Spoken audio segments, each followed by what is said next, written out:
कथा लक्ष्मीदास जी की। शिव स्वरूप शक्तियों के भंडार बाबा श्री चंद जी महाराज के छोटे भाई लक्ष्मीदास जब शिकार खेल कर आ रहे थे तो वह अपने साथ मरे हुए हिरण को भी लेकर आ रहे थे।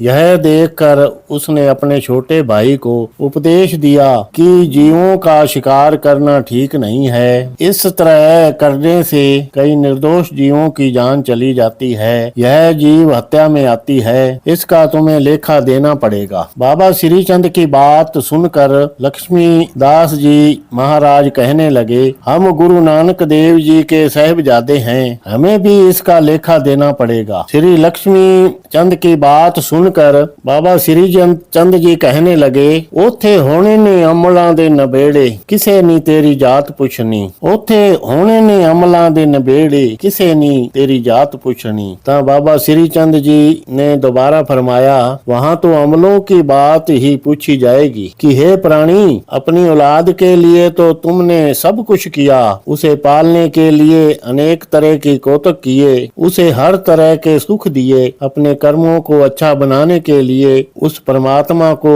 याद नहीं किया, यानी उसे याद नहीं किया है। तो अगर आगे जाने के लिए प्रभु का सिमरन नहीं किया तो यह तेरा जीवन ही बेकार है। बाबा श्री चंद जी के मुंह से ऐसी बातें सुनकर बाबा लक्ष्मीदास जी किसी अनोखे ही रंग में रंग गए। उसने मरे हुए हिरण पर जल छिड़क कर उसे जीवित कर दिया, फिर अपना घोड़ा तैयार किया। वह अपने परिवार सहित अपने शिकारी कुत्ते और हिरण को लेकर भी उसने अपने साथ लेकर कहने लगे, भाई जी, हम तो अभी ही सचखंड में जाकर लेखा देकर आते हैं। इतना कहते ही वे घोड़े समेत आकाश में उड़ चले। अचानक ही जब बाबा श्री चंद ने देखा कि यह तो सारा परिवार ही जा रहा है, उसके विचार में आया कि इस तरह तो वेदी वंश ही खत्म हो जाएगा, हमारे पिता गुरु नानक देव जी का निशान ही खत्म हो जाएगा। इतने समय में वे कोई 4 योजन ऊपर चले गए थे, यानी 20 मील ऊपर चले गए थे। उस समय बाबा श्री चंद जी ने 4 योजन बाजू बढ़ाकर बालक धर्मचंद को उतार कर नीचे ले आए। उस दिन के बाद ही बाबा जी को एक और बालक धर्मचंद की पालने की जिम्मेदारी लागू हो गई। बाल ब्रह्मचारी और महात्यागी इसके बाद बच्चे को लेकर घोर जंजाल में फंस गए। इतिहास बताता है कि यहाँ राज श्री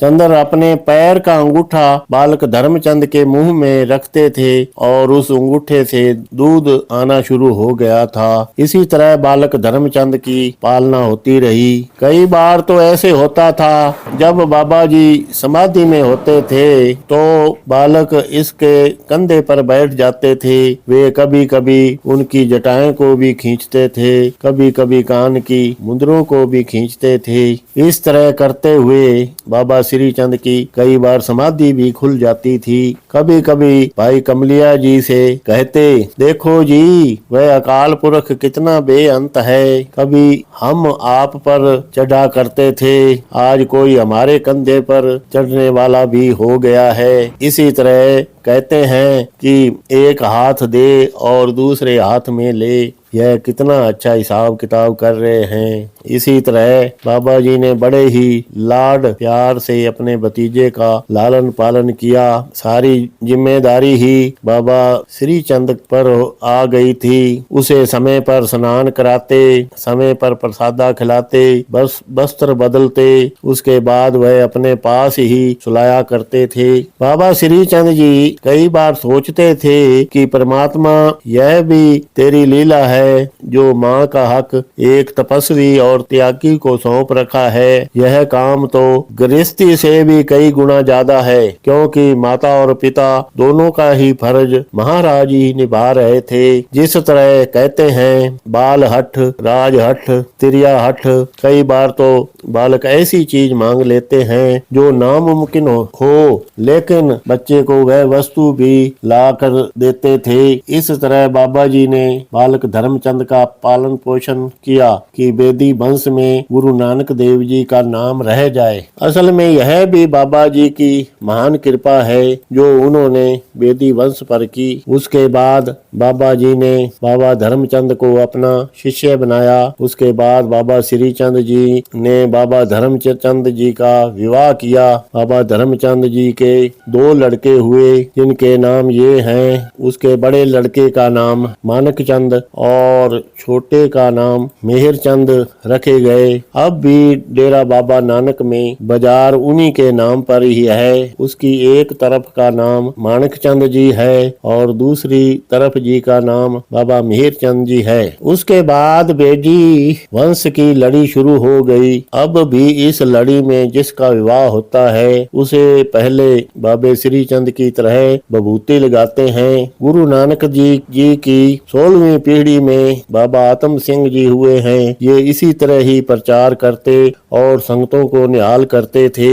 ये हर घर से 5 सेर अनाज हर 6 महीने में लेते थे जिसे कार कहते थे। जिस घर में लड़के का विवाह हो जाता तो वे उसे घर ही मानते थे। अगर कोई सेवक कहता कि बाबा जी लड़का तो हमारे साथ ही है तो ये कह देते थे बीबा हम तुम्हें अलग करने थोड़े ही आए हैं। ये जब भी कोई सेवक जमीन या प्लाट खरीदता था उसका भी श्रद्धा अनुसार दक्षिणा लेते थे। कार वाली ज्यादा रकम तो इनकी किराए में ही खर्च हो जाती थी। देश की आजादी से पहले इनकी आंखें ठीक थी।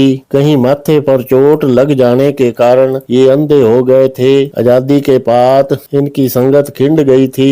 धीरे धीरे इन्होंने सभी को की संभाल कर ली। इनके 4 लड़के थे। बाबा आत्म सिंह जी के चलाने करने के बाद उनके लड़कों में कई साल कोई नहीं आया। ये मुक्तसर में रहते हैं। इनके 4 लड़के थे।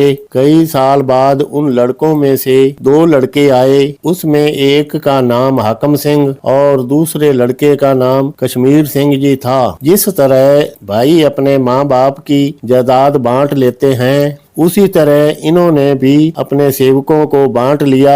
लेखक के पिता जी भी 4 भाई थे। उसी तरह उन्होंने आधे बांट लिए। हम बाबा कश्मीर सिंह जी के हिस्से में आए थे।